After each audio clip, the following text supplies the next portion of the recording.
साथ ही बेल आइकन को दबाना ना भूलें।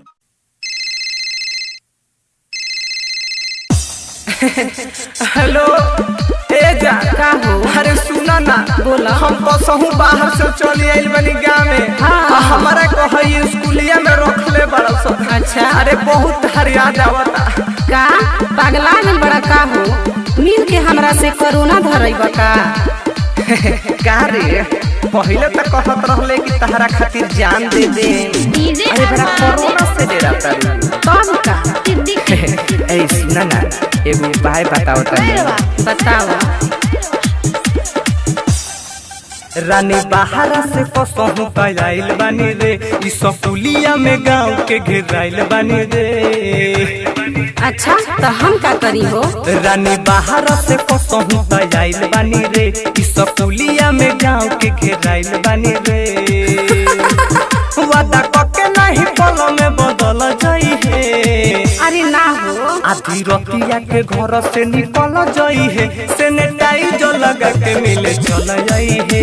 आधी रतिया के घर से निकल जाई है, सैनिटाइजर लगा के मिले चल जाई है। ए जा सुना ना, काहे परेशान करत रहा? 14 दिन के तो बात बा, तनी बर्दाश्त कर।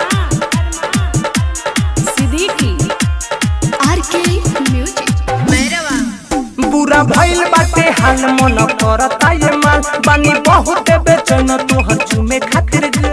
तो हम का करी? बुरा भइल बाटे हाल मन करता ये माल, बानी बहुत बेचैन तोहर चुमे खातिर जा।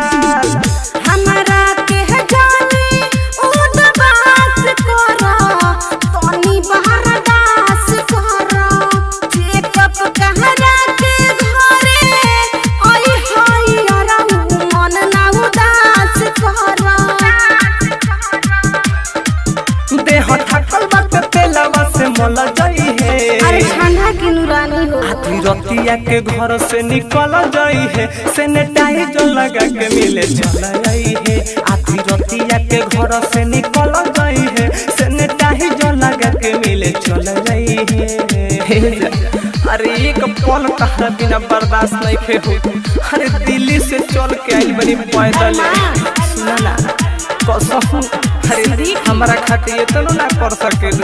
हाँ जाइए जा, ई स्कूलिया के पीछे बाटे रहरी के खेत, उहे चल है गोरी खाली कोइल जाई है। अच्छा ई स्कूलिया के पीछे बाटे रहरी के खेत, उहे चल है गोरी खाली कोइल जाई है। अब ही प्रकाश लगे, किस्मत में ना कुछ रोमांस बढ़ुए। घायल मृत्युंजय दीपा से खासे ना मिले के चांस बढ़ुए। ना मरुति पर जाके ते पिघल जाई है। अरे ना हो, आधी रतिया के घर से निकल जाई है, सैनिटाइजर लगा के मिले चल जाई है। आधी रतिया के घर से निकल जाई है, सैनिटाइजर लगा के मिले चल जाई है। बुझले? अच्छा ना मन बताया।